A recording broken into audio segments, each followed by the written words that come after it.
तो है गाइस, पिछले एपिसोड्स में जो हुआ उसके मुकाबले एपिसोड कुछ नेक्स्ट लेवल ही होगा, क्योंकि आहान जो मतलब लड़ाई के साथ जो चीज़ें हुई, बट इस एपिसोड में जो चीज़ें आई थिंक होंगी, आई डोंट नो कि किस लेवल पे जाएगा ये एपिसोड। सच में मज़ा आएगा देख कर कि आगे आखिर स्टोरी में क्या होगा। सच में मतलब देखने लायक होंगी वो चीज़ें जो भी इस एपिसोड में निकल के आएंगी। तो गाइस चलिए देखते हैं आखिर इस स्टोरी में होने क्या वाला है, क्योंकि पिछले एपिसोड में जो चीज़ें हुई उस एपिसोड के बाद इस न्यू एपिसोड को देखकर उत्सुकता बहुत ज़्यादा बढ़ गई है। और गाइस जो है आई थिंक मैं सोच रहा हूँ कि इस एपिसोड में कुछ ऐसा हमें देखने को मिलेगा जो शायद हमने नहीं सोचा होगा। तो चलिए देखते हैं कि आखिर इस एपिसोड में होने क्या वाला है, और आगे जो एपिसोड्स आएंगे सच में मज़ा आएगा आपको देखकर कि आगे के एपिसोड्स में जो चीज़ें हो रही हैं सच में नेक्स्ट लेवल जा रही हैं। तो गाइस चलिए फिरोज से मिलने के बाद आहान शनाह के साथ लंच करने जाता है। वहाँ वो मिहिर को देखता है जो आहान से डर कर चला जाता है। इसके बाद आहान शनाह को ग्लोबल मार्शल आर्ट्स कंपटीशन के बारे में बताता है, जिसके बारे में सुनकर शनाह घबरा जाती है। इसके बाद आहान अरमान से मिलता है जो उसे सेफ रहने के लिए कहता है। सीनियर ब्रदर, मैं आपसे कुछ पूछना चाहता हूँ। आहान ने अचानक से कहा, पूछो, क्या पूछना चाहते हो? अरमान ने कहा, फिरोज सर ने कहा था कि इस बार मार्शल आर्ट्स में क्वालिफिकेशन राउंड्स होंगे, जिसमें dragon knight group, fitting king sect, Maheshwari family और अनबीटेबल सेक्ट हिस्सा लेने वाले हैं। आपने तो इन चारों सेक्ट के फाइटर्स के साथ फाइट किया है, तो क्या आप मुझे इनके बारे में बता सकते हैं? आहान ने पूछा। Dragon knight group Indian martial arts में बहुत नामी है और उनकी स्वॉर्ड तकनीक उनकी सबसे बड़ी पावर है। महेश्वरी फैमिली भी दीवान फैमिली जैसी है, उनकी स्पीड को मैच करना बहुत मुश्किल है। ऐसा कहा जाता है कि इंडियन मार्शल आर्ट्स में वो चीता है। Fighting king sect martial art family के डिसेंडेंट्स हैं। अपनी ब्लेड टेक्निक से उन्होंने पूरे इंडियन मार्शल आर्ट्स में दहशत फैला रखी है, और फिर उनकी पावर डिक्लाइन होने लगी, तब फिर से वो पावर में आना चाहते हैं। फाइनली अनबीटेबल सेक्ट उनकी सारे स्ट्रेंथ उनके पंच और फेस में होती है। उनसे ज्यादा पावरफुल पंच शायद किसी का ही हो। अरमान ने आहान के सवाल का जवाब बहुत पेशेंटली दिया। आहान, इन चारों की स्ट्रेंथ दीवान फैमिली से कम नहीं होगी। अगर ये लोग तुम्हारे साथ फाइट करना चाहते हैं तो तुम भी प्रिपेयर्ड रहना। You cannot let your guard down. अरमान ने कहा, सीनियर, मैं इस बात का ध्यान रखूंगा। मैंने कभी भी अपने ओपोनेंट को कम नहीं समझा है और ना ही किस बात समझूंगा। अगर वो मुझसे फाइट करना चाहते हैं तो उनके बाहर आने का वक्त हो गया है। मैं उनका इंतजार कर रहा हूँ। आहान ने कहा, हिमालय की एक माउंटेन रेंज पर ड्रैगन नाइट ग्रुप का एक ट्रेनिंग स्कूल था। जब से मार्शल आर्ट मॉडर्न टेक्निक्स की तरफ ज्यादा इंक्लाइन हुए, तब से ये लोग वहीं पर कल्टीवेशन कर रहे हैं। Himalayan mountain range. इस वक्त एक यंग लड़का एकांत में बैठकर मेडिटेट कर रहा था। उसके पास एक प्रेशियस तलवार पड़ी थी, जो सबूत थी कि उसका स्टेटस ड्रैगन नाइट ग्रुप में बहुत ज्यादा है। इस वक्त वो अपने मेडिटेशन में बहुत ज्यादा मग्न था। अचानक से उसे वहां पर कुछ जंगली जानवर के आने की आवाज सुनाई थी। उसने बिना अपनी आंखें खोले अपना किलिंग इंटेंट बढ़ा दिया। अब चारों तरफ उसका किलिंग इंटेंट फैला हुआ था। जैसे जैसे वो आवाज उसके नजदीक आ रही थी, वो लड़का अपना किलिंग इंटेंट बढ़ाता रहा। फिर अचानक से वो उठकर खड़ा हो गया। उसने तलवार अपने हाथ में भी नहीं ली, फिर भी वो जंगली जानवर डर गए थे। इस डर की वजह से वो जंगली जानवर उस लड़के के आसपास भी नहीं आए थे। उस लड़के का ऑरा इतना स्ट्रॉन्ग और पावरफुल था। इसके बाद वो लड़का उठा और अंदर जाने लगा। वहाँ उसके मास्टर और सेट के लीडर उसका इंतजार कर रहे थे। इस सेट के लीडर मास्टर अजीत थे और निर्वाणा उनका सबसे पावरफुल स्टूडेंट था। निर्वाणा, मैंने तुम्हें बताया था ना कि तुम्हारा ओपोनेंट आ चुका है, अजीत ने कहा। हाँ मास्टर, निर्वाणा ने कहा। तो फिर तैयारी शुरू करो, कल तुम्हें मनाली के लिए निकलना है, अजीत ने साफ साफ कहा। इसका मतलब अब हम बाहर आ रहे हैं? निर्वाणा ने पूछा। हाँ, ग्लोबल मार्शल आर्ट्स कंपटीशन शुरू होने वाला है। बहुत सारे पावरफुल सेट से बहुत सारे फाइटर्स आने वाले हैं। अब वक्त आ गया है दुनिया को ड्रैगन नाइट सेट के बारे में भी पता चले। अजीत ने कहा, ठीक है मास्टर, मैं समझ गया। मैं आपको बिल्कुल डिसअपॉइंट नहीं करूंगा। मैं आपकी पूरी कोशिश करूंगा कि दुनिया में मेरा बहुत नाम हो। निर्वाणा ने कहा, गुड। अजीत ने कहा। अजीत ने निर्वाणा को तुषार की मौत के बारे में नहीं बताया था। वो किसी भी तरह निर्वाणा पर कोई तरह का प्रेशर नहीं डालना चाहता था। Maheshwari family and sister land. Maheshwari family के हेड ने अपने सक्सेसर जिनेश माहेश्वरी को अपने पास बुलाया। तैयार हो जाओ, कल तुम अपने पिता के साथ मनाली जाओगे। फैमिली हेड ने कहा, दादाजी आप मुझे मनाली जाने के लिए इसलिए कह रहे हो ना क्योंकि ग्लोबल मार्शल आर्ट्स कंपटीशन होने वाला है? जिनेश ने कहा, हाँ। फैमिली हेड ने कहा, तुषार दीवान के साथ बहुत बुरा हुआ, उसे मैं मारना चाहता था, मैं ऐसा हो नहीं पाया। जिनेश ने कहा, दीवान फैमिली और माहेश्वरी फैमिली एक दूसरे के सबसे कट्टर दुश्मन थे और एक दूसरे की जान के पीछे पड़े रहते थे। ये तो अच्छी बात है ना। अब दीवान फैमिली में ऐसा कोई नहीं है जो फाइट कर सके। अब उनकी तरफ से हमारे लिए कोई ओपोनेंट नहीं है। फैमिली हेड ने कहा, हाँ दादाजी आप सही कह रहे हैं। कितनी शर्म की बात है कि तुषार किसी ऐसे मार्शल आर्टिस्ट के हाथों मर गया जिसका मार्शल आर्ट्स में अभी अभी नाम हुआ है। जिनेश ने कहा, हाँ पर तुम उस लड़के को, क्या नाम है उसका, हाँ, तुम्हें आहान को अंडर एस्टिमेट नहीं करना चाहिए। फैमिली हेड ने कहा, जी दादाजी मैं ऐसा नहीं करूँगा। मैं तुषार को मार नहीं पाया तो क्या हुआ, मैं आहान को मारकर यह साबित कर दूंगा कि मैं उन दोनों से ज्यादा पावरफुल हूँ। जिनेश ने कहा, फैमिली हेड ने कहा, पर जिनेश ध्यान रखना कि इस बार बहुत सारे सेक्स फाइट करने आने वाले हैं। तुम्हें ग्लोबल मार्शल आर्ट्स कंपटीशन में स्पॉट पाने के लिए फाइट करना पड़ेगा। फैमिली हेड ने समझाया, दादाजी आप चिंता मत कीजिए, मैं इस बार कॉन्फिडेंट हूँ कि मैं ये कंपटीशन जरूर जीतूंगा। इसके अलावा मैं मार्शल आर्ट्स में माहेश्वरी फैमिली का नाम बहुत रोशन करूंगा। जिनेश ने कहा, I am sure about that. Family head ने कहा, बोडाला प्लेस अनबीटेबल सेक्ट का आइडिया था। वो यहाँ पर एक बुद्धिस्ट मोनेस्ट्री में रहते थे और अपने आप को बुद्धिस्ट टीचर मानते थे। प्रतीक तुमने फिर से हमारा रूल तोड़ा है। वहाँ के एक मॉन्क और सेक्ट के लीडर आए और उन्होंने गुस्से में कहा। प्रतीक इस वक्त मीट मिंग्स कर रहा था। मॉन्क आप फिर से आ गए। मैंने आपसे कितनी बार कहा है, अगर मैं आपको पसंद नहीं हूँ तो आप मुझे यहाँ से निकाल क्यों नहीं देते? आप जो काम मुझे मना करते हैं मुझे वही करना पसंद है। मैं नॉनवेज और लड़कियों से ज्यादा देर तक दूर नहीं रह सकता। प्रतीक ने कहा। प्रतीक की बात सुनकर मॉन्क को बहुत गुस्सा आने लगा। मॉन्क, मैं आपको एक और बात याद दिला दूं। मैं यहाँ धोखे से लाया गया था और अब मैं यहाँ से किसी भी तरह निकलना चाहता हूँ। प्रतीक ने कहा। बात सुनकर मॉन्क का प्रतीक को थप्पड़ मारने का मन कर रहा था। पिछले कुछ वक्त से बहुत बार उसका प्रतीक को निकालने का और उसे मारने का मन किया था, पर हर बार वो शांत हो गए।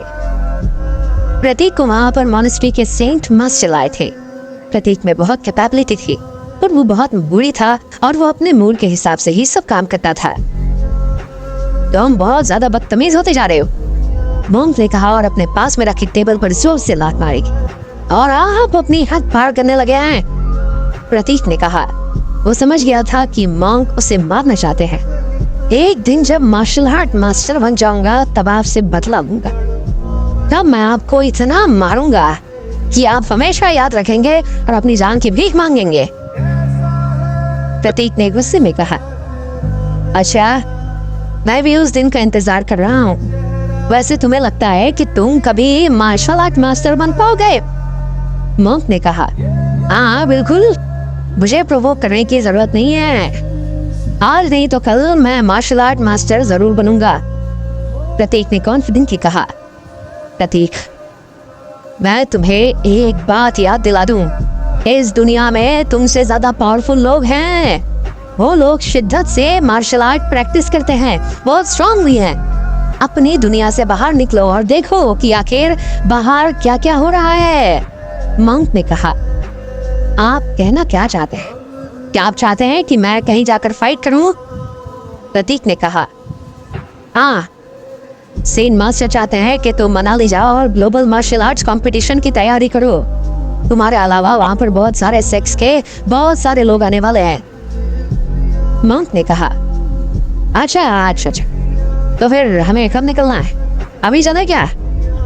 प्रतीक ने एक्साइटमेंट के साथ कहा। उसे ग्लोबल मार्शल आर्ट कंपटीशन से कोई मतलब नहीं था, वो बस मनाली जाना चाहता था। बहुत वक्त से वो रियल वर्ल्ड में नहीं गया था और मॉनेस्ट्री में फंसा हुआ था। अब फाइनली उसे मनाली जाने का मौका मिल रहा था और वो ये मौका गंवाना नहीं चाहता था। फॉरेस्ट एरिया इन साउथ, एक लड़का एक काले भालू के पीछे भाग रहा था। इसके बाद उसने उस भालू के सर पर एक ब्लेड से अटैक किया और उस भालू का सर 2 हिस्सों में हो गया और खून बहने लगा। उस लड़के का शरीर खून से सना हुआ था और उसके हाथ में जो प्लेट थी उस पर खून का एक भी निशान नहीं था। उस लड़के के चेहरे पर भालू को मारने की ना कोई खुशी थी और ना ही कोई गम। उसका चेहरा बिल्कुल एक्सप्रेशनलेस था। ये लड़का दिव्यांश था और फाइटिंग किंग सेक्ट का चूजन सक्सेसर था। जब वो वहां से जाने लगा तब उसने देखा कि उसके मास्टर मिलाप वहां पर खड़े थे। उनको देखते ही दिव्यांश ने अपनी गर्दन झुका ली और रिस्पेक्टफुली उन्हें ग्रीट किया। मास्टर मिलाप, तैयार हो जाओ, हमें इस जगह को छोड़ना है। मिलाप ने कहा, मास्टर, इस बार आप मुझे खत्सा मिशन देने वाले हैं? दिव्यांश ने पूछा। मिलाप जब भी दिव्यांश से सामने जंगल से निकलने की बात करता था तो वो या तो दिव्यांश को किसी मिशन पर भेजना था या फिर किसी को मारने भेजना था। इस बार तुम किसी मिशन पर नहीं जा रहे हो बल्कि हम पर लगे कलंक को मिटाने जा रहे हो, मिलाप ने कहा। मतलब? दिव्यांश ने पूछा।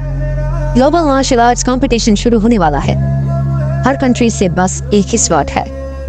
मार्शल आर्ट अलायंस ने कुछ कैंडिडेट्स चूज किए हैं और उनमें से किसी एक को वो एक स्पॉट मिलेगा। तुम उनमें से एक हो, मिलाप ने कहा। अच्छा, तो ये बात है, दिव्यांश ने कहा। मुझे उम्मीद है कि तुम मुझे डिसअपॉइंट नहीं करोगे, मिलाप ने कहा। भले ही आपकी फैमिली डिक्लाइन हो गई पर मैं आप पर लगे कलर को जरूर मिटाऊंगा, दिव्यांश ने कहा। मिलाप दिव्यांश को लेकर बहुत प्रोटेक्टेड था। उसने दिव्यांश को अपना सक्सेसर इसलिए बनाया था क्योंकि वो बहुत पावरफुल था और बहुत केपेबल भी था। उसने दिव्यांश को सैबर टेक्निक सिखाई थी। पास में अरमान ने मिलाप को हराया था और उसका हाथ तोड़ दिया था। ये उसके जिंदगी का सबसे बड़ा ह्यूमिलिएशन था। वो अब नहीं चाहता था कि वैसा कुछ दिव्यांश के साथ, इसलिए उसने हमेशा दिव्यांश को नर्चर करने पर सारा एफर्ट लगाया था। वो चाहता था कि दिव्यांश अरमान को जान से मारकर उसकी ह्यूमिलिएशन का बदला ले, पर ऐसा हो पाता उससे पहले ही डिवाइन रैंकिंग के फाइटर्स ने अरमान की टांगे तोड़ दी थी और वो हमेशा के लिए व्हीलचेयर पर आ गया था। अब मिलाप जानता था कि यहाँ अरमान का स्टूडेंट है और नारायण भी बहुत वक्त से सिक्लूजन में है, इसलिए बदला लेने के लिए ये सबसे अच्छा वक्त है। फास्टर, अरमान ने आपका हाथ तोड़ा था ना, तब मैं इसके जूनियर का सर धड़ से अलग कर दूंगा, दिव्यांश ने कहा। उसकी बॉडी बहुत स्ट्रॉन्ग किलिंग इंटेंट एमिट कर रही थी और अगर ऐसा मैं नहीं कर पाया तो मैं वही अपनी जान दे दूंगा, दिव्यांश ने कहा। ये सब आहान के ओपोनेंट्स थे और ग्लोबल मार्शल आर्ट्स कंपटीशन में हिस्सा लेने के लिए ये सब आपस में भिड़ने वाले थे। आगे क्या होगा? जाकिर चिल्लाकर सबको चुप करता है और सब पीछे हट जाते हैं। वो इसके बाद सबको सिलेक्शन प्रोसेस के बारे में बताता है। सब प्रोसेस से सेटिस्फाई होते हैं और मान जाते हैं। सबसे पहले फाइट करने प्रतीक आता है। प्रतीक जाकिर को हरा नहीं पाता है और हार मान लेता है। अब कौन आ रहा है? जाकिर ने पूछा। मैं आना चाहता हूं, जिनेश ने कहा। आ जाओ, जाकिर ने कहा। जिनेश, ये फाइट बहुत इंपॉर्टेंट है, अपनी पूरी जान लगा देना और जीत कर ही आना, अरविंद ने जिनेश को मोटिवेट किया। हाँ, जिनेश ने कहा और जाकिर से फाइट करने चला गया। रेडी? जाकिर ने पूछा। यस, जिनेश ने जवाब दिया और अपना स्टांस लिया। जाकिर वहीं पर अपनी जगह पर खड़े थे। जिनेश ने अटैक करने से पहले अपनी इनर स्ट्रेंथ को सर्कुलेट करना शुरू किया। उसने अपने बॉडी में फाइटिंग इंटेंट बहुत बढ़ा लिया था। जब उसकी स्ट्रेंथ बिल्कुल पीक पर पहुंच गई तब उसने जाकिर की तरफ चार्ज किया। जाकिर जिनेश से बहुत ज्यादा सीनियर थे, पर जिनेश के लिए इस वक्त वो सिर्फ ओपोनेंट थे। जिनेश ने बिना हिचकिचाए अपनी हथेली में सारा पावर एक्यूमुलेट कर लिया और उससे जाकिर की तरफ चाकू की तरह अटैक किया। जाकिर ने वक्त रहते डॉज किया और अपने आप को बचा लिया।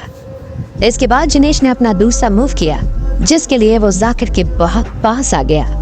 जैसे ही वो अपना मूव करने वाला था, जाकिर ने जिनेश का पैर पकड़ा और उसे समरसॉल्ट करवाते हुए नीचे गिरा दिया। ऑडियंस में सब लोग ये देखते ही रह गए।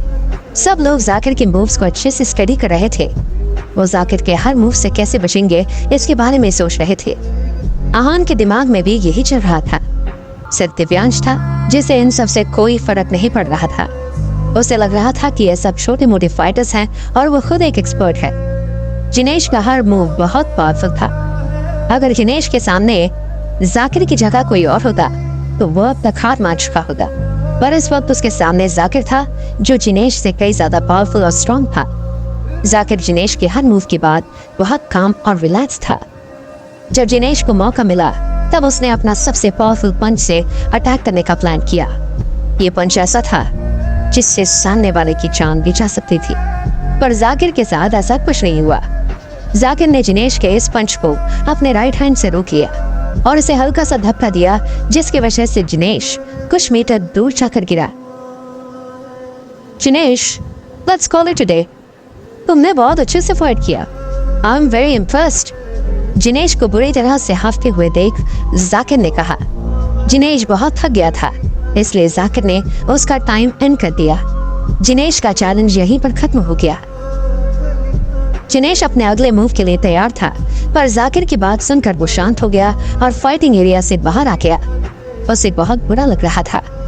उसने अपने सारे डेडली मूव्स ट्राई किए थे, पर फिर भी जाकिर से जरा सा भी नहीं हिला था। उदास क्यों हो रहे हो?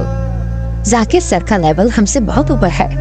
ये तो तुम्हारी किस्मत अच्छी है कि तुम्हें उनके साथ फाइट करने का मौका मिला, वरना बहुत लोगों का जाकिर सर के साथ फाइट करने का सपना ही रह जाता है। जिनेश को उदास देखकर अरविंद ने उसे कंफर्ट करने की कोशिश की। जाकिर सर, क्या मैं आपसे कुछ पूछ सकता हूँ? निर्वाणा आगे आया और उसने हाथ जोड़कर पूछा। हाँ, जाकिर ने पूछा। जाकिर सर, क्या हम तलवार का इस्तेमाल कर सकते हैं? निर्वाणा ने पूछा। बिल्कुल बिल्कुल कर सकते हो। बिना तलवार के तलवारबाजी की वैसे भी कोई इज्जत नहीं होती, जाकिर ने कहा। जाकिर के मन में निर्वाणा का बहुत अच्छा इंप्रेशन बना हुआ था। वो ये देखकर खुश था कि इतना पावरफुल होने के बाद भी वो इतना रिस्पेक्टफुल था। Okay, thank you Zakir sir, अब मैं अपना मूव करूंगा, निर्वाणा ने कहा। निर्वाणा के फाइटिंग एरिया में आने से पहले आंखें बंद की उसने और अपने सीनियर्स को ग्रीट किया। इसके बाद वो फाइटिंग एरिया में आया। जाकिर के सामने आने के बाद निर्वाणा ने तुरंत अटैक करने की कोशिश नहीं की, बल्कि उसने पहले अपनी ब्रीथिंग एडजस्ट की। इसके बाद वो जाकिर की तरफ बढ़ने लगा। वो ऑरा इस वक्त काम और रिस्ट्रेंट था। वो जैसे जैसे एक कदम आगे आ रहा था, उसके हाथ में तलवार ट्रेम्पल कर रही थी। वो अपने हर कदम के साथ अपना ऑरा को बढ़ा रहा था। जैसे जैसे वो आगे आया, माहौल में सबको एक अजीब सा फाइटिंग इंटेंट फील होने लगा। फाइनली जब निर्वाणा जाकिर के बिल्कुल सामने आया, तब उसका ऑरा पीक पर था। उसने हवा में अपनी तलवार घुमाई और अपना मूव किया। ऐसा लग रहा था वो एक ही मूव से जाकिर को मारना चाहता था। निर्वाणा ने जो मूव किया था वो उसकी अल्टीमेट स्वॉर्ड किलिंग मूव थी। उसके सामने कोई भी और होता तो उसका सर धड़ से अलग हो जाता, पर जाकिर ने अपने कैलकुलेशन की वजह से वक्त रहते अपनी गर्दन को टिल्ट किया और इजीली वो अटैक डॉज कर लिया। निर्वाणा का मुंह देखकर सब हैरान थे। उसके कैलकुलेशंस कमाल के थे। अपने मेंटल और फिजिकल स्ट्रेंथ की वजह से वो पहले दो फाइटर से बहुत ज्यादा पावरफुल था। वो दोनों निर्वाणा के मूव्स के सामने कुछ भी नहीं थे। निर्वाणा को देखकर आहान की धड़कनें भी तेज हो गई थी। निर्वाणा बहुत एलिगेंटली अपनी तलवार चला रहा था। उसका हर मूव बहुत पावरफुल और कैलकुलेटेड था। अपने मूव से वो किसी को भी आसानी से हरा सकता था। जाकिर को भी एक जगह पर खुद को डिफेंड करने के लिए अपनी इनर स्ट्रेंथ यूज करनी पड़ी थी। निर्वाणा के लगातार 3 अटैक्स के बाद जाकिर को अपना पैर हिलाना ही पड़ा। निर्वाणा के मूव्स स्टनिंग थे। एक्सीलेंट, तुमने इस वॉर टेक्निक को मास्टर कर लिया है। अब अपनी पूरी स्ट्रेंथ दिखाओ, तुम मुझे फिर से हिला सकते हो, कम ऑन। जाकिर ने कहा। वो निर्वाणा से बहुत इम्प्रेस था। जाकिर सर, आप बहुत काइंड, निर्वाणा ने कहा और फिर से अपने मूव के लिए तैयार हुआ। इसके बाद वो जाकिर की तरफ भागा और उसके पीछे कुछ आफ्टर इमेजेस बनी। सब वो देख रहे थे। उतने में निर्वाणा ने अपना मूव किया, पर इस बार जाकिर ने उसके हाथ को पकड़ लिया और उसे हवा में फेंक दिया। निर्वाणा जमीन पर गिर गया। Let's call it a day, young man। Nirvana को थका हुआ देखकर जाकिर ने कहा, कहना पड़ेगा तुम्हारे मूव्स परफेक्ट है। You are stunning। I'm more than happy to fight with you। Zakir की आवाज में खुशी साफ पता चल रही थी। Thank you, जाकिर सर, आपके वर्ड्स मेरे लिए बहुत मायने रखते हैं, निर्वाणा ने कहा। निर्वाणा, मैं तुम्हारे परफॉर्मेंस से बहुत इम्प्रेस हूँ, जाकिर ने कहा। सर, आपके सामने मेरी क्या औकात है, मैं इतना भी परफॉर्म कर पाया, ये बहुत बड़ी बात है, निर्वाणा ने कहा। वहां मौजूद हर इंसान निर्वाणा के परफॉर्मेंस से बहुत इम्प्रेस था। आहान ने भी निर्वाणा का हर मूव बहुत क्लोजली देखा था। उसे उम्मीद नहीं थी कि निर्वाणा इतना पावरफुल होगा और ऐसे फाइट करेगा। वो प्रतीक और जिनेश से बहुत ज्यादा पावरफुल था। अगर उसे स्पॉट नहीं भी मिला तब भी उसकी स्किल्स को याद रखेंगे और उसकी तारीफ भी करेंगे। अगला कौन आ रहा है, जाकिर ने पूछा। अब फाइट करने वाले दो ही लोग बचे थे, आहान और दिव्यांश। मैं तुम्हें मौका देता हूँ जाकिर सर से फाइट करने का। मुझे डर है कि अगर तुमने मुझे फाइट करते देख लिया तो फिर तुम मेरी स्ट्रेंथ देख कर डर जाओगे। फिर तुम्हारे पास मुझे सबसे ज्यादा पावरफुल मानने के अलावा कोई और ऑप्शन नहीं होगा, दिव्यांश ने आहान से कहा। दिव्यांश ने एक भी बार जाकिर की तरफ नहीं देखा और लगातार आहान को घूर रहा था। उसकी आंखें देखकर ऐसा लग रहा था जैसे वो आहान को वही आंखों से खा जाएगा। ये देखकर जाकिर और फिरोज दोनों फ्राउन करने लगे। उन्हें पता चल गया कि दिव्यांश यहाँ पर स्पॉट के लिए नहीं बल्कि आहान को मारने आया है। वो आहान से मिलाप के साथ हुए हादसे का बदला लेना चाहता था। हाँ, मुझे तुम्हारा चैलेंज मंजूर है। एक बार ये सिलेक्शन राउंड पूरा हो जाए फिर मैं तुम्हें तुम्हारी औकात दिखाऊंगा, आहान ने कहा। दिव्यांश बार बार आहान को प्रोवोक कर रहा था और उसके सीनियर्स को डिसरेस्पेक्ट कर रहा था। आहान दिव्यांश से पूरी तरह ऑफेंड हो गया था और उसे मारने के लिए तैयार था। तुम क्या मुझे मेरी औकात दिखाओगे? मैं बताऊंगा तुम्हें कि आखिर मैं हूँ कौन, दिव्यांश ने कहा। आहान और दिव्यांश की कॉन्वर्सेशन सुनकर मिलाप बहुत खुश था। उसे विश्वास हो गया था कि इसका सक्सेसर अरमान की जूनियर से अच्छा बदला लेगा। मिलाप और दिव्यांश नहीं जानते थे कि इस वक्त फिरोज और जाकिर के मन में क्या है। वो दोनों इन दोनों सरप्राइज के सतह को देख रहे थे। उन्हें समझ नहीं आ रहा था कि वो आहान के सामने ऐसे बात कैसे कर सकता है। आहान ने हर बार अपनी स्ट्रेंथ साबित की थी और उसने लाइफ एंड डेथ की फाइट में तुषार दीवान को भी मार दिया था। फिर भी ये दोनों आहान को हल्के में ले रहे हैं। फिरोज और जाकिर के पास उन दोनों पर तरस खाने के अलावा कोई और ऑप्शन नहीं था। जाकिर ने चुपके से एक आह भरी। अगर दिखावे के लिए जाकिर को ये सिलेक्शन नहीं करना होता तो ग्लोबल मार्शल आर्ट्स कंपटीशन का स्लॉट वो सीधा आहान को दे देते। वो फेयरनेस दिखाने के लिए उसे ये सिलेक्शन करना पड़ा, जिसमें dragon knight troop, Maheshwari family, unbeatable sect और फाइटिंग किंग सेक्ट के फाइटर्स को उसने सिलेक्ट किया था। अब उनके पास इन ग्रुप्स को इज्जत और फेयर चांस देने के अलावा और कोई ऑप्शन नहीं था। उनके हिसाब से अगर कोई इंडिया को मार्शल आर्ट्स में इंटरनेशनल लेवल पर रिप्रेजेंट करता है तो वो सिर्फ आहान है। उनकी नज़र में उस जनरेशन में अगर कोई मार्शल आर्ट एक्सपर्ट सबसे स्ट्रांग था तो वो आहान था। अब डर की भागने के बारे में मत सोचना, दिव्यांश ने कहा। आहान ने दिव्यांश की बात की तरफ कोई ध्यान नहीं दिया और आगे बढ़ गया। अगला फाइटर जो जाकिर से फाइट करने वाला था वो आहान था। वो इस बार ऐसे फाइट करने वाला था कि अगली बार कोई अरमान की इंसल्ट करने से पहले 10 बार सोचेगा। वो दिव्यांश को दिखाना चाहता था कि उससे पंगा लेने का और उसके सीनियर की ऐसे इंसल्ट करने का नतीजा क्या होता है। मिलाप के चेहरे पर मुस्कान थी। वो आहान के स्ट्रेंथ के बारे में जानता था और दिव्यांश के स्ट्रेंथ के बारे में भी जानता था। उसने दिव्यांश की ट्रेनिंग पर बहुत पैसा खर्च किया था। अब वो बस इतना चाहता था कि दिव्यांश उसका बदला ले ले। गोपाल, रुद्र और अरविंद आहान को ही देख रहे थे। वो सोच रहे थे कि आहान अब उनके लिए क्या सरप्राइज लेकर आएगा। वो नहीं जानते थे कि आहान अपने कौन से मूव से जाकिर को हराने की कोशिश करेगा। वो सब आहान के बारे में जानते थे। उन्हें पता था कि आहान ने गैनिंग जीती थी, कैसे वो बैंकॉक में डिवाइन रैंकिंग के फाइटर्स और 100 से ऊपर निंजास को मार कर आया था, और कैसे उसने तुषार दीवान की जान ली थी। आज वो क्या करने वाला था, ये जानने के लिए सब बहुत एक्साइटेड थे। सूरज की किरणों के बीच आहान का चेहरा चमक रहा था। वो जाकिर के पास चल कर आ रहा था। जाकिर को आहान का आगा बिल्कुल फील नहीं हो रहा था। ऐसा बिल्कुल नहीं लग रहा था कि आहान वहां जाकिर से फाइट करने आ रहा है। उसके दिल की धड़कन और ब्रीथिंग बहुत कम थी। ऐसा कोई भी ऑर्डिनरी फाइटर नहीं कर सकता था। आहान अपनी कैपेबिलिटीज कैसे डिस्प्ले करेगा? आहान पिछले कुछ दिनों से अरमान के घर पर ही ट्रेनिंग कर रहा होता है। अरमान उसे मार्शल आर्ट्स के बारे में कुछ बातें बताता है और साथ ही आहान को उसकी कमियां भी बताता है। आहान, अरमान और फिरोज मार्शल आर्ट अलायंस के हेडक्वार्टर्स में पहुंचते हैं। चीफ, आहान और Armaan, welcome to martial art alliance. Zakir को जब एहसास हुआ कि तीनों उनके सामने आ गए हैं, तब जाकिर ने कहा। उन तीनों की तरफ जाकिर बहुत रिस्पेक्टफुल था।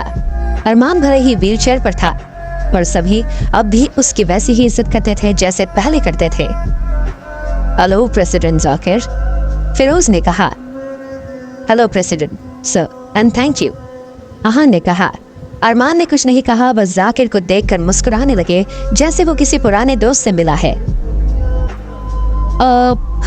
इतने साल कैसे बीत गए पता ही नहीं चला, जाकिर ने बहुत उदास मन के साथ कहा। अरमान को ऐसे देखकर उसे बहुत बुरा लग रहा था। जो आदमी कभी चट्टान की तरह खड़ा होता था, आज वो व्हील चेयर पर बैठा है। जाकिर अरमान से बहुत कुछ कहना चाहता था, पर उसे समझ नहीं आ रहा था कि वो उससे क्या कहे और कैसे बात करे। जाकिर साहब, सिलेक्शन प्रोसेस क्या है? फिरोज ने पूछा। फिरोज समझ गया था कि जाकिर क्या सोच रहा है। वो नहीं चाहता था कि कोई भी अनहैप्पी बात करे और अपना मूड खराब करे। जाकिर जवाब दे पाता उससे पहले वहां पर एक कार आई। सबकी नजरें उस कार पर थी। कार फिरोज की पर्सनल कार के पास आकर रुकी। नंबर प्लेट देखकर आहान समझ गया था कि ये कार इंडियन गवर्नमेंट की कार है। ये क्या मजाक है? आप मुझे कहाँ ले आए हैं? आपने तो कहा था कि हम मनाली में घूमेंगे। ये तो कोई घूमने की जगह नहीं लग रही है। प्रतीक कार से उतरा और अपने साथ आए मॉन्क को टॉन्ट मारने लगा। वो लगातार बड़बड़ कर रहा था। उसने आहान, फिरोज, अरमान और जाकिर को इग्नोर कर दिया था। प्रतीक हमेशा से ब्लैक यूनिफॉर्म पहनता था, पर आज अपने मास्टर के कहने पर उसने येलो और मैरून रोब पहना था। उसके चेस्ट पर भी बुद्धिस्ट बीड्स लटक रही थी, इसलिए आज वो पूरी तरह बुद्धिस्ट फाइटर लग रहा था। प्रतीक का बड़बड़ाना सुनकर मॉन्क को बहुत गुस्सा आ रहा था। उन्हें इतने लोगों के सामने प्रतीक से ऐसी उम्मीद नहीं थी। आप बिना मतलब क्यों चिल्ला रहे हैं? प्रतीक ने कहा और फिर उसने अपने आसपास देखा। अच्छा, ये सब फाइटर हैं। आप मुझे सीधा वहां पर ले आए हैं जहां पर फाइट होने वाली है, प्रतीक ने कहा। मॉन्क, मैं आपको एक बात बता दूं, मुझे इस फाइट से कोई लेना देना नहीं है। प्रतीक के मन में मॉन्क को लेकर बहुत सारे ग्रजेस थे।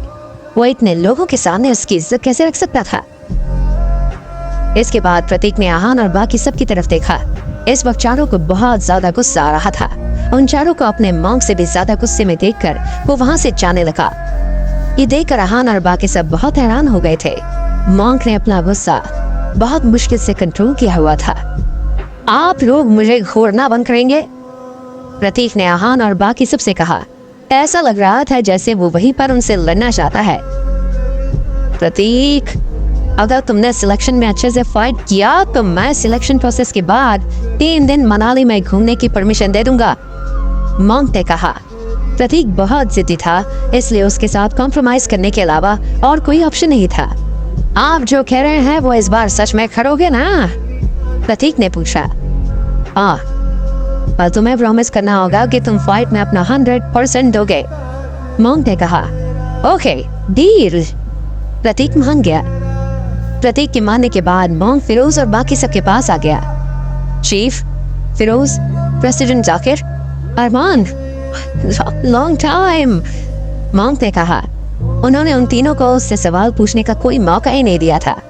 मोंग ने अहान को बस एक स्माइल दिया और ग्रीट किया। हेलो मास्टर गोपाल, फिरोज और जाकिर ने एक साथ कहा। जहां तक बात अरमान की थी, उसने गोपाल को देखा और फिर कहा, गोपाल आपको तो बहुत अच्छा सक्सेसर मिला है। अरमान, अब इतने सालों के बाद मिले, आपने मिलते ही मेरा मजाक बनाना शुरू कर दिया। गोपाल ने कहा। गोपाल को लग रहा था कि आज जो कुछ भी हुआ उसकी वजह से अरमान उसका मजाक उड़ा रहा है। बस सच ये था कि अरमान ने प्रतीक की एक्सेप्शनल फाइटिंग स्किल्स देखी थी। ये मेरी इंसल्ट कर रहे हैं और आप सुन रहे हैं? कैसे मास्टर हैं आप? प्रतीक ने फिर से गोपाल को टॉन्ट मारा। इसके बाद प्रतीक ने अहान की तरफ देखा और कहा, आप वही हो ना जिसने तुषार दीवान को मारा था? अहान रायजादा, आपसे मिलकर बहुत खुशी हुई। मैं तो आपका फैन हो गया हूँ। हेलो प्रतीक। अहान ने सिर्फ इतना कहा और मुस्कुराने लगा। तभी अहान को वहां पर दो लोग आते हुए नजर आए। दोनों ने मार्शल आर्ट्स यूनिफॉर्म पहनी हुई थी। यंग लड़के की यूनिफॉर्म व्हाइट कलर की थी और उसके साथ जो अधेड़ उम्र का आदमी था उसकी यूनिफॉर्म ब्लैक कलर की थी। मैंने सुना था कि अनबीटेबल सेक्ट के जो डिसाइपल्स होते हैं वो बहुत वेल ग्रूम्ड होते हैं, और यहाँ तो कुछ और ही देख रहा। यंग लड़का जो जिनेश माहेश्वरी था उसने कहा, तुम मुझे जज करने वाले होते कौन हो? प्रतीक ने डिस्प्लेजर के साथ कहा। उसे भले ही फाइट से कोई लेना देना नहीं था, पर वह ऐसे अपनी ह्यूमिलिएशन बर्दाश्त नहीं कर सकता था। जिनेश ने प्रतीक से कुछ नहीं कहा, बस अहान को देखने लगा। माहेश्वरी फैमिली और दीवान फैमिली की हमेशा ऐसा दुश्मनी रही है। तुषार दीवान को मैं मारना चाहता था, पर तुमने मार दिया। अब इस सुधार का हिसाब हमें करना है। जिनेश ने कहा। क्या करोगे तुम? अहान ने कहा। अहान जिनेश की बात सुनकर समझ गया था कि उसका कैरेक्टर बहुत एरोगेंट है। उसने आते ही अहान को प्रोवोक करना शुरू कर दिया था। क्वालिफिकेशन राउंड शुरू होने के बाद बताता हूँ तुम्हें कि मैं क्या करूंगा और क्या नहीं। जिनेश ने कहा। जिनेश, तुम्हें किसी से भी इस तरह बात नहीं करनी चाहिए। कोई कुछ कह पाता उससे पहले जिनेश के साथ आए आदमी ने कहा। ये आदमी जिनेश के पिता अरविंद माहेश्वरी थे। वो अपने बेटे के कैरेक्टर को अच्छे से जानते थे, इसलिए किसी के टोकने से पहले उन्होंने ही जिनेश को टोक दिया। जिनेश मार्शल आर्ट्स में बहुत अच्छा था। उसे हमेशा से राजकुमार की तरह रखा गया था और वो माहेश्वरी फैमिली का सक्सेसर भी था। वो अक्सर लोगों को डिसरिस्पेक्ट करता था और एरोगेंट की बात करता था। वो अपने स्किल्स को अपनी ताकत मानता था और उसके बलबूते पर कुछ भी करता था। अरविंद को जिनेश की ये हरकत पसंद नहीं आ रही थी। मार्शल आर्ट अलायंस ने अभी तक सिलेक्शन प्रोसेस के बारे में बताया नहीं था, इसलिए उसे डर था कि कहीं वो जिनेश को डिस्क्वालीफाई न कर दे। इसके अलावा वहां पर अरमान भी मौजूद थे। अरविंद ने एक बार अरमान को हराया जरूर था, पर फिर भी वो उसकी बहुत इज्जत करता था। अरविंद की बात सुनकर जिनेश चुप हो गया। उसने कुछ कहा तो नहीं, पर प्रतीक और अहान को घूरने लगा। देखो, मुझे लड़ना और फाइट करना पसंद नहीं है, पर अगर तुमने मुझे प्रोवोक किया तो मैं पीछे नहीं हटूंगा और मार मार कर तुम्हारी चटनी बना दूंगा। प्रतीक ने जिनेश से कहा। वो भले ही फाइट्स में इंटरेस्टेड नहीं था, पर अंदर से वो बहुत स्ट्रांग और पावरफुल था। जिनेश ने कुछ कहना चाहा, पर इतने में अरविंद ने गुस्से में कहा, शट अप जिनेश। प्रतीक, चुप रहो। गोपाल ने भी अपने स्टूडेंट को चुप किया। दोनों जानते थे कि अगर उन्होंने अपने अपने स्टूडेंट्स को चुप नहीं किया तो फिर वहां पर कुछ भी हो सकता है। अगर ऐसा हो गया तो वो अपने अपने सेक्ट की रिस्पेक्ट खो देंगे। इसके बाद अरविंद ने सबको ग्रीट किया और फिर कहा, जी फिरोज, प्रेसिडेंट जाकिर, ब्रदर अरमान, ब्रदर गोपाल, मैं अपने बेटी की तरफ से आप सबसे माफी मांगता। अरविंद ने सबसे हाथ जोड़कर माफी मांगी। तुम ग्रीट क्यों नहीं कर रहे हो? अरविंद ने गुस्से में जिनेश से कहा। Hello Firoz sir, Zakir sir, master Gopal, Jinesh ने कहा। उसने बाकी तीनों को तो ग्रीट किया, पर अरमान को ग्रीट नहीं किया क्योंकि वो व्हीलचेयर पर थे और अरमान उनकी रिस्पेक्ट नहीं करता था। ये देखकर अरविंद को बहुत गुस्सा आया। वो समझता था कि जिनेश ने ऐसा क्यों किया था। बात को संभालने के लिए अरविंद ने कहा, ये अरमान है। अरविंद को लगा कि अगर उसने अरमान को ग्रीट करने के लिए कहा तो अरमान को अच्छा नहीं लगेगा, इसलिए उसने ऐसे दिखाया कि जिनेश अरमान को जानता ही नहीं है। वो जिनेश को सबके साथ रूड और एरोगेंट होने दे सकता था, पर अपने सीनियर की डिसरिस्पेक्ट नहीं करने दे सकता था। अरमान को इस सब से कोई फर्क नहीं पड़ रहा था। वो अभी भी पानी की तरह शांत थे। जिनेश को इस तरह अरमान को डिसरिस्पेक्ट करते हुए देख आहान को बहुत गुस्सा आया। उसने सीक्रेट एक फैसला लिया और तभी वहां पर 2 कार्स और उन पर भी इंडियन गवर्नमेंट की नंबर प्लेट थी। पहले कार से 2 लोग उतरे। उन्होंने मार्शल आर्ट यूनिफॉर्म पहनी हुई थी और उनके पास तलवार भी थी। ये 2 लोग ड्रैगन नाइट ट्रूप के निर्वाणा और रुद्र थे। निर्वाणा इस जनरेशन का डिसाइपल था और वहीं रुद्र प्रीवियस जनरेशन का डिसाइपल था। निर्वाणा को अपने जैसी सेम यूनिफॉर्म में देखकर जिनेश को बहुत जलन हुई और वो उसे घूरने लगा। निर्वाणा ने उसे इग्नोर किया और रुद्र के साथ सबको ग्रीट करने चला गया। दोनों ने सबको बहुत रिस्पेक्टफुली ग्रीट किया और दोनों के चेहरे पर हर वक्त स्माइल थी। निर्वाणा बहुत एलिगेंट और रिस्पेक्टफुल था। ये देखकर आहान ने मन में कहा, इज इंडीड वेरी स्ट्रॉन्ग। आहान का मानना था कि एक इंसान तब बहुत पावरफुल होता है जब उसकी फिजिकल स्ट्रेंथ और मेंटल स्ट्रेंथ पीक पर हो। निर्वाणा की इंटरनल एनर्जी और मेंटल स्ट्रेंथ बिल्कुल पीक पर थी। वो जिनेश से बहुत ज्यादा पावरफुल था क्योंकि जिनेश सिर्फ अपने फिजिकल स्ट्रेंथ पर रिलाई करता था। वो प्रतीक से तो और भी ज्यादा पावरफुल था। तुम अरमान सर के जूनियर आहान हो ना? आहान को देखने के बाद निर्वाणा ने उसके पास आकर कहा, हाँ। आहान ने कहा, मैं ड्रैगन नाइट ग्रुप का निर्वाणा। मैंने हमेशा उसे सिक्यूजन में ट्रेनिंग की है। आपके बारे में बहुत सुना। आपसे मिलकर अच्छा लगा। निर्वाणा ने कहा और हाथ आगे बढ़ाया। आपसे मिलकर खुशी हुई। आहान ने कहा और निर्वाणा से हैंडशेक किया। अब सबकी नजरें लास्ट कार पर थी। उस कार में से मिलाप और दिव्यांश निकले। कार से निकलने के बाद दिव्यांश ने किसी को ट्रीट नहीं किया और सीधा आहान के पास आ गया। उसने आहान से कहा, तुम कैसा से यहाँ पर फाइट करने आए हो? मैं तुम्हें 3 नोस में हरा दूंगा। दिव्यांश ने सीधा आहान को प्रोवोक किया। उसकी आंखों में साफ पता चल रहा था कि वो आहान को मारने के लिए कितना बेचैन हो रहा है। तुम लेट हो गए हो। आहान को चांद से मैं मारूंगा। वो मेरा दुश्मन है। कोई कुछ कह पाता उससे पहले जिनेश ने कहा, आहान को मारने का इतना शौक है तो तुम भी उसके साथ मेरे हाथों से मर जाना। दिव्यांश ने कहा, अगर तुम्हें मरने का इतना शौक है तो फिर मुझे भी तुम्हें मारने में कोई प्रॉब्लम नहीं है। आहान ने कहा, सब फाइटर्स को इस तरह बात करते देख फिरोज और बाकी सब बहुत डिसअपॉइंट हो गए। उन्हें मार्शल आर्ट्स के इतने बड़े फाइटर्स को गुंडों की तरह लड़ता देख बहुत गुस्सा आ रहा था। What the hell is going on? Zakir गुस्से में चिल्लाया, तुम लोगों को क्या लगता है? तुम सब कहाँ खड़े हो? ये मार्शल आर्ट अलायंस है और यहाँ के मेंबर्स के सामने तुम ऐसे लड़ रहे हो? Is this the way to behave? क्या मार्शल आर्टिस्ट्स ऐसे बिहेव करते हैं? जाकिर इस वक्त बहुत गुस्से से लाल हो गए थे। जाकिर के गुस्से को देखकर सब कैसे रिएक्ट करेंगे? ग्लोबल मार्शल आर्ट्स कंपटीशन की क्वालिफिकेशन राउंड के लिए सब मार्शल आर्ट अलायंस के हेडक्वार्टर पहुंच जाता है। यहाँ पर जब सारे फाइटर्स एक दूसरे से मिलते हैं तब मिलते ही एक दूसरे को प्रोवोक करने लग जाते हैं। ये देखकर फिरोज और बाकी सब बहुत डिसअपॉइंट हो जाते हैं। जाकिर को बहुत गुस्सा आता है। What the hell is going on? Zakir गुस्से में चिल्लाया, तुम लोगों को क्या लगता है कि तुम सब कहाँ खड़े हो? ये मार्शल आर्ट अलायंस है और यहाँ के मेंबर्स के सामने तुम ऐसे लड़ रहे हो? Is this the way to behave? क्या मार्शल आर्टिस्ट ऐसे बिहेव करते हैं? जाकिर इस वक्त गुस्से से लाल हो गए थे। जाकिर को इतना गुस्से में देखकर आहान अरमान के व्हील चेयर के पीछे चला गया। जिनेश भी चुप हो गया और उसने अपनी गर्दन झुका ली, लेकिन दिव्यांश को कोई फर्क नहीं पड़ा और वो जाकिर की आंखों में देख रहा था। ये देखकर जाकिर को और गुस्सा आया। वो दिव्यांश को देखता रहा और उसने बिलाप से कहा, बिलाप, तुमने अपने सक्सेसर को कुछ सिखाया नहीं क्या? मार्शल आर्ट अलायंस के सिलेक्ट किए हुए फाइटर्स पर ये उंगली उठा रहा है। अगर हमारी कैपेबिलिटी पर भरोसा नहीं है तो फिर तुम लोग यहाँ से जा सकते हो। जब जाकिर लगातार दिव्यांश को देख रहा था तब उसने उससे नजर फेर ली और मिलाप की तरफ देखने लगा। सॉरी मिस्टर जाकिर, मिलाप ने कहा। दिव्यांश चुपचाप या आ जाओ। मिलाप ने दिव्यांश को अपने पास बुला लिया। एक बार ये सिलेक्शन आउट हो जाए फिर हमारे बीच में लाइफ एंड डेथ की फाइट होगी, तब मैं तुम्हें जान से मार दूंगा।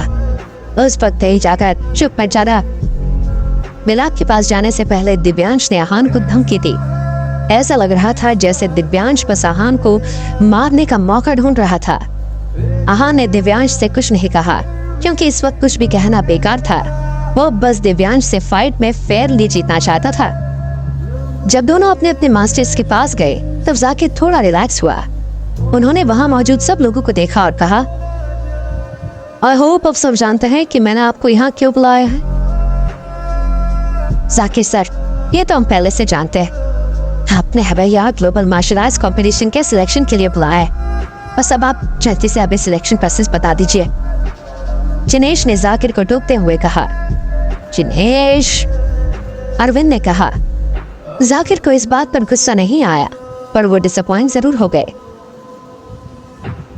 इतनी जल्दबाजी की जरूरत नहीं है, मैं तुम्हें सिलेक्शन प्रोसेस बताऊंगा, पर उससे पहले मैं एक बात क्लियर कर दूं कि इस बार ग्लोबल मार्शल आर्ट्स कंपटीशन में हमें इंटरनेशनल मार्शल आर्ट अलायंस की तरफ से बस एक स्पॉट ही मिला है। इंडिया से सिर्फ एक फाइटर जाएगा जो हमें रिप्रेजेंट करेगा।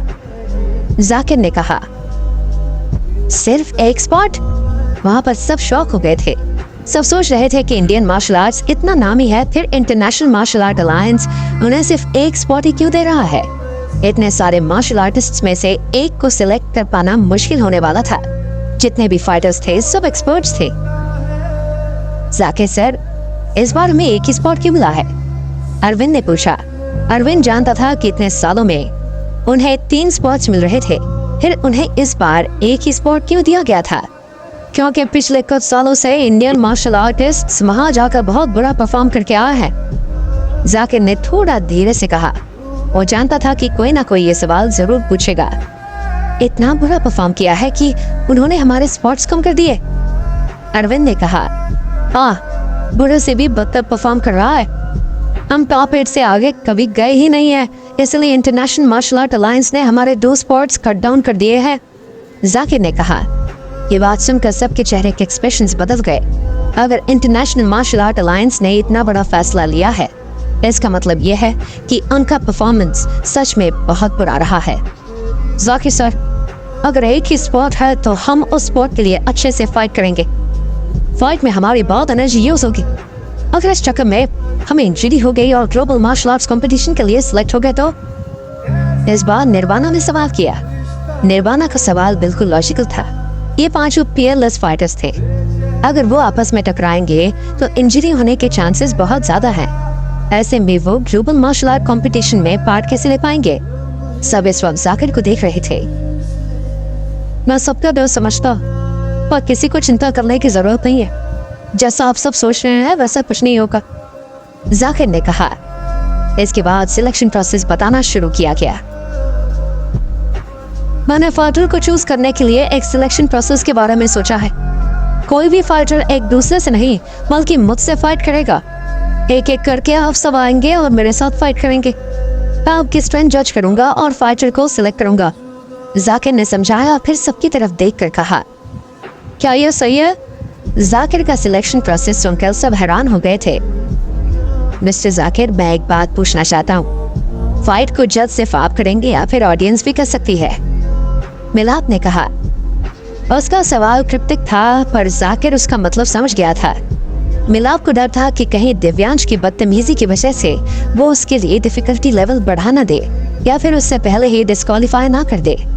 अगर जाकिर ने ऐसा किया तो कोई कुछ बोल नहीं पाएगा और दिव्यांश फाइट में हिस्सा नहीं ले पाएगा। जो सवाल मिलाप ने पूछा था वही सवाल अरविंद और गोपाल के मन में भी था। उन दोनों के स्टूडेंट्स ने भी कोई अच्छा इंप्रेशन नहीं बनाया था। वहीं आहान और निर्वाणा ने बहुत अच्छा इंप्रेशन बनाया था। मैं आप लोगों का डर समझता हूँ। आप लोगों को ये लगता है ना कि मैं जानबूझकर आपके डिसिपल्स के लिए स्ट्रेंथ बढ़ा दूंगा? जाकिर ने काम नहीं कहा। इस बात पर किसी ने कुछ नहीं कहा, पर उनके फेस एक्सप्रेशन और चुप्पी ने सब कुछ साफ साफ बता दिया। हाँ, आप लोग बहुत ज्यादा सोच रहे हैं। मैं पर्सनल ग्रज की वजह से ऐसा कुछ नहीं करूंगा जिससे इंडियन मार्शल आर्ट्स पर आँच आए। मैं इस वक्त मार्शल आर्ट अलायंस का मेंबर हूँ और मैं इस कंपटीशन के लिए बेस्ट चाहता हूँ। जाकिर ने कहा और हंसने लगा। फिर ये सिलेक्शन कैसे होगा? गोपाल ने पूछा। इसका तरीका भी है मेरे पास। मैं एक 3 मीटर का सर्कल बनाऊंगा और उसमें खड़ा हो जाऊंगा। मैं कोई भी अटैकिंग मूव यूज नहीं करूंगा और 5 फाइटर्स एक एक करके मुझ पर अटैक करेंगे। जिसने भी मुझे सर्कल से बाहर निकाल दिया या फिर मुझे अटैक करने पर मजबूर कर दिया, वो यहाँ फाइट जीतेगा। और हाँ, आपसे भी यहाँ रहकर फाइट जज कर सकते हैं, जाकिर ने कहा। आई होप अब किसी को कोई प्रॉब्लम नहीं है, जाकिर ने सबसे कंफर्म करना चाहा। ये तरीका बहुत अच्छा है, मिलाप ने कहा। मिलाप, गोपाल और अरविंद के चेहरे रिलैक्स हो गए। अब तो सिर्फ वही जीत सकता था जो सच में बहुत पावरफुल था। इसके अलावा वो लोग भी जज कर सकते थे, इसलिए अगर उन्हें लगता कि जाकिर बायस हो रहा है तो वो ऑब्जेक्ट भी कर सकते हैं। मुझे उम्मीद है कि किसी को भी इस तरीके से कोई प्रॉब्लम नहीं है, जाकिर ने एक बार फिर से पूछा। नहीं नहीं नहीं, सभी ने एक साथ कहा। ठीक है, फिर तुम 5 में से सबसे पहले कौन आएगा? जाकिर ने पूछा। मैं आऊंगा। कोई कुछ बोल पाता उससे पहले प्रतीक ने आगे आकर कहा। प्रतीक के वॉलंटरीली आगे आने पर सब हैरान थे। जाकिर ने भले ही सबको रूल समझा दिए थे, पर किसी ने भी पहले ऐसी फाइट नहीं की थी, इसलिए किसी को भी स्पेसिफिक्स नहीं पता थे। ऐसे में सबसे पहले जाना बहुत डिसएडवांटेज हो सकता था। अगर प्रतीक सबसे पहले जाएगा तो उसके लिए ये बहुत बड़ा डिसएडवांटेज होगा। ये देखकर गोपाल आगे आया और उसने प्रतीक का हाथ पकड़कर कहा, प्रतीक, तुमने मुझसे प्रॉमिस किया था कि तुम अपना 100% दोगे। इस बात को भूलना मत। आप चिंता मत कीजिए, मैं अपना प्रॉमिस नहीं भूलूंगा, प्रतीक ने कहा। इतना कहने के बाद प्रतीक जाकिर के सामने आया। वो बहुत ज्यादा रिलैक्स था। ऐसा लग रहा था जैसे वो कोई फाइट करने नहीं बल्कि गार्डन में वॉक करने आया है। ऐसा नहीं था कि वो फाइट नहीं कर सकता था, वो बस फाइट करना नहीं चाहता था। उसे बस जल्दी से सिलेक्शन प्रोसेस से फ्री होना था और आहांग के साथ मनाली घूमने जाना था। यही कारण था कि वो सबसे पहले आगे आ गया। मॉर्निंग लाइट में जाकिर की बॉडी चमक रही थी। उन्होंने अपने हाथ पीछे किए और एक स्टाफ मेंबर ने उनके आसपास एक सर्कल बना दिया। सब लोग पीछे हो गए और फाइट के लिए जगह बनाने लगे। प्रतीक, तुम्हें पीछे हटने की कोई जरूरत नहीं है। जितनी स्ट्रेंथ है तुम सारी यूज कर सकते हो। मुझे हर्ट करने के बारे में मत सोचना। Give it your best shot, Zakir ने कहा। जाकिर सर, आपको ये बात बोलने की जरूरत नहीं है। मेरी स्ट्रेंथ आपके सामने कुछ नहीं है और मैं चाहे कितना भी कोशिश कर लूं आपसे जीत नहीं पाऊंगा, पर मैंने अपने मास्टर से प्रॉमिस किया है, इसलिए मैं अपना बेस्ट दूंगा, प्रतीक ने कहा। जैसे ही गोपाल ने प्रतीक की बात सुनी, उन्हें बहुत अफसोस होने लगा। वो सोच रहे थे कि प्रतीक को अपना सक्सेस से चूज करके उन्होंने बहुत बड़ी गलती कर दी है। जाकिर सर, मैं तैयार हूँ, प्रतीक ने कहा और अपना स्टांस लिया। ओके, जाकिर भी सर्कल में खड़ा हो गया। इसके बाद प्रतीक ने अपने पैर को जमीन पर पटका और जाकिर को पंच करने के लिए तैयार हुआ। उसने राइट हैंड से फीस तैयार की और जाकिर की तरफ चार्ज किया। जाकिर ने ये पंच आसानी से डॉज कर लिया था। ऐसा नहीं था कि ये पंच बहुत लाइट या ऑर्डिनरी पंच था। ये सेट का सबसे पावरफुल बुद्धिस्ट पंच था, पर जाकिर के पावर्स इतने ज्यादा थे कि वो आसानी से ये पंच डॉज कर गए। इसके बाद प्रतीक ने लगातार जाकिर को 3 बार पंच किया। हर बार जाकिर ने अपने आप को डिफेंड कर लिया था। प्रतीक अपना 100% दे रहा था, फिर भी वो जाकिर का बाल भी बांका नहीं कर पा रहा था। जाकिर स्टैचू की तरह वहीं खड़े थे और उनके चेहरे के एक्सप्रेशन भी बिल्कुल नहीं बदल रहे थे। फाइनली प्रतीक ने हार मान ली थी। बस हो गया, मैं और नहीं लड़ सकता। जाकिर सर चट्टान है, जिन्हें हराना मेरे लिए मुमकिन नहीं है, प्रतीक ने कहा। ये सुनकर सब हैरान हो गए। गोपाल को गुस्सा भी आ रहा था और वो बहुत मायूस भी हो गए थे। प्रतीक, तुमने प्रॉमिस किया था कि तुम अपनी जान लगा दोगे, गोपाल ने कहा। मुझे मत बताओ क्या करना है और क्या नहीं। आपको नजर नहीं आ रहा कि जाकिर सर अपनी जगह से हिले भी नहीं है? मैं उनके सामने कोई नहीं हूँ, मैं अब आगे फाइट नहीं करूंगा, प्रतीक ने कहा। मास्टर गोपाल, रहने दो। प्रतीक ने बहुत अच्छा परफॉर्म किया है। उसने बुद्धिस्ट पंच का यूज वैसे ही किया जैसे करना चाहिए। He has perfected it. अब अगर कोशिश नहीं करना चाहता है तो फिर कोई बात नहीं। गोपाल को अपने डिसिप्लिन की वजह से बहुत एम्बैरेस फील होते देख जाकिर ने कहा। However, जाकिर को कोई उम्मीद नहीं थी कि प्रत्येक इस सिलेक्शन राउंड को बिल्कुल सीरियसली नहीं लेगा। वो अपना और बाकी सबका और वक्त बर्बाद नहीं करना चाहता था। जाकिर की इस बात के बाद गोपाल चुप हो गया। अब प्रतीक को फोर्स करने का कोई भी फायदा नहीं था। क्या बाकी फाइटर्स भी जाकिर के सामने ऐसे ही फाइट करेंगे? अरमान आहान को 4 सेक्स के बारे में बताता है जो इंडिया की तरफ से फाइट में जाने के लिए स्पॉट चाहते हैं। इन चारों सेक्ट के फाइटर्स मनाली आने के लिए तैयार होते हैं ताकि वो क्वालिफिकेशन राउंड में पार्ट ले सके और ग्लोबल मार्शल आर्ट कंपटीशन में जाने के लिए अपना स्पॉट फिक्स कर सके।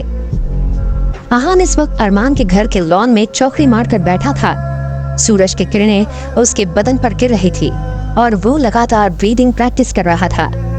कभी वो अपनी ब्रीदिंग फास्ट करता तो कभी स्लो। उसकी ब्रीदिंग इस वक्त बहुत मिस्टीरियस थी। पिछले 2 दिन से आहान अरमान के साथ ही रह रहा था और उनके साथ आने वाले मार्शल आर्ट्स कंपटीशन के बारे में बात कर रहा था। अरमान भले ही व्हील चेयर पर था पर उनकी मार्शल आर्ट्स नॉलेज का कोई जवाब नहीं था। वो अभी भी आहान को बहुत कुछ सिखा सकते थे। आखिर वो आहान के सीनियर और उसके मास्टर भी थे। आहान बहुत देर तक ब्रीदिंग एक्सरसाइज प्रैक्टिस करता रहा। जब उसने एक्सरसाइज खत्म करके आंखें खोली और एक गहरी सांस ली तब उसके पास बैठे अरमान ने कहा, ये ब्रीदिंग टेक्निक जितनी सिंपल नजर आती है उतनी सिंपल भी नहीं है। पिछले 2 दिनों से जब भी आहान ये एक्सरसाइज कर रहा था अरमान हमेशा उसके पास ही बैठे होते थे। वो भी यही ब्रीदिंग एक्सरसाइज करते थे पर उन्हें कभी इसका एसेंस समझ नहीं आया था। ये ब्रीदिंग एक्सरसाइज ही थी जिसकी वजह से आहान इतनी कम उम्र में मार्शल आर्ट एक्सपर्ट बन गया था। उसकी ब्रीदिंग की टेक्निक इतनी सॉलिड थी कि एक एक रिदम समझने वाले को समझ आ सकती थी। गुरुजी ने कहा था कि यह टेक्निक उन्हें भी किसी ने वॉर के वक्त समझाई थी। जिन्होंने गुरुजी को ये टेक्निक सिखाई थी वो भी जरूर बहुत पावरफुल होंगे ना? आहान ने कहा, ये ब्रीदिंग टेक्निक बहुत पावरफुल और स्पेशल थी। नारायण भी इस टेक्निक की वजह से ग्रैंड मास्टर बन पाए थे। वो लोग कितने पावरफुल है कितने नहीं, इस बात का अंदाजा हम नहीं लगा सकते हैं। पर हाँ, मैं तुम्हें ये जरूर बता सकता हूँ कि गुरुजी की सिखाई ब्रीदिंग टेक्निक के अलावा भी इस दुनिया में बहुत सारी ब्रीदिंग टेक्निक्स हैं। अरमान ने कहा, सीनियर, क्या जो आप कह रहे हैं वो सच है? इससे भी ज्यादा पावरफुल ब्रीदिंग टेक्निक्स हैं इस दुनिया में? आहान ने पूछा। उसे अरमान की ये बात सुनकर बहुत शौक लगा था। अरमान ने कहा और फिर से समझाना शुरू किया। जो ब्रीदिंग टेक्निक हम यूज कर रहे हैं उसे inner strength cultivation breathing technique कहते हैं। एंशिएंट टाइम्स में मार्शल आर्ट मूव सिखाने से पहले सारे फाइटर्स इनर स्ट्रेंथ बढ़ाने की कोशिश करते थे, पर आज टेक्नोलॉजी और साइंटिफिक मेथड्स ने एंशिएंट मेथड्स को कम कर दिया है। कुछ फैमिलीज और सेक्स को छोड़कर अब कोई भी इनर स्ट्रेंथ पर काम नहीं करता और सीधा मार्शल आर्ट मूव सीखने पर ध्यान देते हैं। प्रैक्टिस करना तो दूर की बात है, वो लोग inner strength cultivation breathing technique के बारे में जानते भी नहीं है।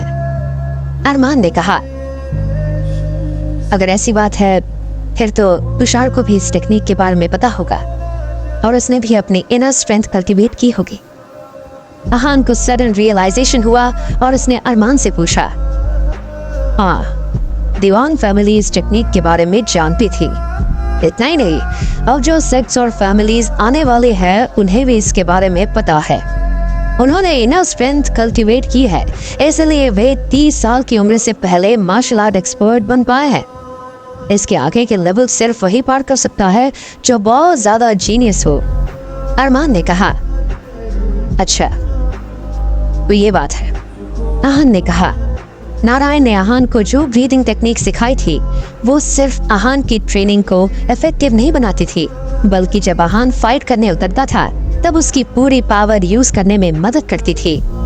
अरमान की बात सुनकर आहान को समझ आ गया था कि ये inner strength cultivation breathing technique उसके पावर के लिए कितनी जरूरी थी। ये एक नींव की तरह थी जो मार्शल आर्टिस्ट के बाकी के पावर को मजबूत करती थी। मैं तुम्हारा कॉन्फिडेंस कम नहीं करना चाहता। तुम्हारा मार्शल आर्ट टैलेंट बहुत स्ट्रॉन्ग है और मैं तो ये कहूँगा कि मैंने तुम्हारे जैसा स्ट्रांग मार्शल आर्टिस्ट कभी नहीं देखा। जब अरमान ने देखा कि आहान गहरी सोच में डूबा हुआ है, तब अरमान ने आहान से कहा, सीनियर, मैं जानता हूँ कि आप मुझसे ये बात क्यों कह रहे हैं। आहान ने कहा। आहान समझता था कि अरमान उसे वार्न कर रहे हैं कि वो लगातार मिल रही जीत की वजह से ओवर कॉन्फिडेंट ना हो। भले ही दुनिया में ऐसे लोग हैं जो तुमसे ज्यादा पावरफुल हैं और तुमसे कम उम्र में मार्शल आर्ट मास्टर बन गए हैं, पर मैं तुम्हें एक चीज की गारंटी दे सकता, उनमें से कोई भी ऐसा नहीं है जिसने अपनी खुद की मार्शल आर्ट टेक्निक बनाई हो। यह सिर्फ तुमने किया है और सिर्फ तुम ही कर सकते हो। तुम्हारी broken mountain and river technique और रिवॉल्विंग स्वॉर्ड टेक्निक बहुत शानदार है। हनुमान ने कहा, भले ही मैंने अपना मुंह बना लिया है, पर फिर भी मैं उनकी बराबरी नहीं कर सकता जो बचपन से मार्शल आर्ट्स में ट्रेनिंग ले रहे हैं। आहान ने कहा। आहान की ट्रेनिंग में बहुत बार बहुत सारी प्रॉब्लम्स और रुकावट आई थी। आहान की ये बात सुनकर अरमान को एहसास हुआ कि आहान बहुत मॉडेस्ट है और अपने डिसएडवांटेज के बारे में बात करने से वो पीछे नहीं हटता है। क्या तुम्हें एक डिसएडवांटेज जरूर मिला है? अगर तुम भी बाकी सबकी तरह लगातार प्रैक्टिस कर रहे होते तो आज तुम्हारा स्टेटस कुछ और ही होता। तुम लिमिटलेस हो सकते हो, अरमान ने कहा और फिर टॉपिक चेंज कर दिया। टाइम के अलावा एक और चीज है जिसकी तुम्हारे पास कमी है। अरमान ने कहा, किस चीज की कमी? अब प्लीज मुझे बताइए। आहान ने बहुत हम्बली पूछा। अपने मार्शल आर्ट मूव्स के अलावा तुमने बहुत सारे अलग अलग मार्शल आर्ट मूव सीखे। तुमने जो अपना मूव बनाया है वो तुम्हारे लिए हर तरह से सूटेबल है, पर तुम उसे हर बार फाइट में यूज नहीं कर सकते हो। अरमान ने कहा। हाँ, ऐसा क्यों कह रहे हैं? आहान ने पूछा। अगर तुमने हर बार उसे यूज किया तो फिर सब वो मूव समझ जाएंगे। ऐसे में उसकी पावर कम होती जाएगी और एक वक्त ऐसा आएगा जब वो मूव किलिंग मूव नहीं रहेगा बल्कि सिंपल मार्शल आर्ट मूव बन जाएगा। तुम भले ही इस मूव में और बाकी मार्शल आर्ट्स में प्रोफिशिएंट हो, पर जो अब तुम्हारे सामने आने वाले हैं वो भी कुछ कम नहीं है। अरमान ने कहा। तो आप मेरे लिए क्या सजेस्ट करते हैं? आहान ने पूछा। मैं तुम्हें ये सजेस्ट करूंगा कि तुम कुछ और मूव सीखो और उन्हें परफेक्ट करो। कोशिश करो कि तुम उन्हें अच्छे से समझ पाओ और सही जगह पर यूज कर पाओ। अरमान ने कहा। ओके, मैं समझ गया। आहान ने कहा। अरमान की ये बातें आहान के लिए एक रियलिटी चेक थी। उसे समझ आ गया था कि अब तक उसके सामने जो ओपोनेंट्स आ रहे थे उन्हें इसलिए वो हरा पाया था क्योंकि वो वीक थे, न कि इसलिए क्योंकि वो खुद बहुत स्ट्रांग था। अब उसे ये भी समझ आ गया था कि तुषार की जान भी वो अपनी बनाई टेक्निक की मदद से ही ले पाया था। अगर उसके पास वो टेक्निक नहीं होती तो आज शायद तुषार जिंदा होता और आहान मर चुका होता। अब आहान की घंटी बज गई थी। वो समझ गया था कि ग्लोबल मार्शल आर्ट्स कंपटीशन से पहले उसका सामना कैसे फाइटर से होने वाला है और उसे जीतने के लिए क्या क्या करना पड़ेगा। ऐसा नहीं था कि आहान स्ट्रांग नहीं था, वो स्ट्रांग था, पर उसे अभी भी कुछ मूव्स को परफेक्ट करना था। अब उसका सामना टॉप नॉच फाइटर से होने वाला था। अब आहान के पास लापरवाही की कोई गुंजाइश नहीं थी। आहान जब इस सोच में पूरी तरह डूबा हुआ था तभी उसका फोन वाइब्रेट होने लगा। वाइब्रेशंस की वजह से आहान अपने ख्यालों से निकलकर वापस आया था। उसने देखा कि कॉल फिरोज का था। Hello Firoz sir. फोन उठाते ही आहान ने कहा। आहान, तुम अभी भी मनाली में ही हो ना? फिरोज ने डायरेक्टली काम की बात की। हाँ, मैं सीनियर के साथ हूँ, आहान ने कहा। गुड, फिरोज ने कहा। आहान, क्वालिफिकेशन राउंड में जो हिस्सा लेने वाले हैं वो सब बसों तक यहाँ पहुँच जाएंगे। जाकिर ने मुझे कहा कि मैं ये बात तुम्हें बता दूँ। इस क्वालिफिकेशन राउंड में जो जीतेगा वही ग्लोबल मार्शल आर्ट्स कंपटीशन में इंडिया को रिप्रेजेंट करेगा। फिरोज ने आहान को बताया। सिलेक्शंस होंगे कैसे? आहान ने पूछा। इस तो जाकिर ने मुझे नहीं बताया। ये तो मार्शल आर्ट अलायंस के कुछ ऑफिसर्स ही जानते हैं। तुम मुझसे मिलने क्यों नहीं आ जाते? मैं तुम्हें मार्शल आर्ट अलायंस के पास भी लेकर चलूंगा। फिरोज ने कहा। ठीक है फिरोज सर। आहान ने कहा और फिरोज की कॉल कट करने का इंतजार करने लगा। आहान, जब तुम बिलाप के सक्सेसर से मिलो तब संभल कर रहना और बिल्कुल दया मत दिखाना, अरमान ने कहा। अरमान ने आहान और फिरोज की बातें क्लियरली सुन ली थी। क्यों? आहान कंफ्यूज था। जब मैंने इन 4 सेट्स को चैलेंज किया था तब सिर्फ बिलाप था जिसे मैं हरा पाया था, बाकी सारी फाइट्स में हरा था। बिलाप अपनी हार नहीं मानना चाहता था, इसलिए उसने मुझ पर फिर से अटैक किया और मैंने उसका हाथ तोड़ दिया था। तब उसका स्टूडेंट अपने मास्टर का बदला लेने के लिए तुम्हें हर्ट जरूर करेगा, अरमान ने कहा। अगर वो मरना चाहता है तो उसे मारने में मुझे कोई प्रॉब्लम नहीं, आहान ने कहा। उसकी बॉडी से किलिंग इंटेंट साफ नजर आ रहा था। फिरोज से मिलने मैं भी तुम्हारे साथ चलूंगा, अरमान ने कहा। इंडियन मार्शल आर्ट्स में सबसे स्ट्रांग फाइटर की पोजीशन के लिए फाइट शुरू होने वाली थी। अगले दिन सुबह फिरोज अरमान के घर आए। दोनों मार्शल आर्ट्स के बहुत एस्टीम्ड मेंबर थे, इसलिए दोनों एक दूसरे को अच्छे से जानते थे। जब अरमान का एक्सीडेंट हुआ था तब फिरोज अक्सर अरमान से मिलने आते थे। उन्हें लगता था कि शायद अरमान को रिकवर करने में वक्त लगेगा, पर ऐसा नहीं हुआ। अरमान इतने स्ट्रांग थे कि वो बहुत कम टाइम में रिकवर हो गए थे। ये देखकर फिरोज बहुत ज्यादा खुश थे। फिरोज सर, आप आ गए, आहान ने कहा। अरमान की व्हील चेयर को धक्का देते हुए वो उसे बाहर ला रहा था। वो सब मार्शल आर्ट अलायंस के हेडक्वार्टर्स में एक साथ जाने वाले थे। मार्शल आर्ट अलायंस का हेडक्वार्टर वेस्टर्न माउंटेन की तरफ ही था और अरमान के घर से ज्यादा दूर नहीं था। कार से उन्हें वहां पहुंचने में 30 मिनट लगते। सब कार में बैठे और हेडक्वार्टर की तरफ रवाना हुए। मार्शल आर्ट अलायंस हेडक्वार्टर के आसपास कोई रेजिडेंशियल एरिया नहीं था।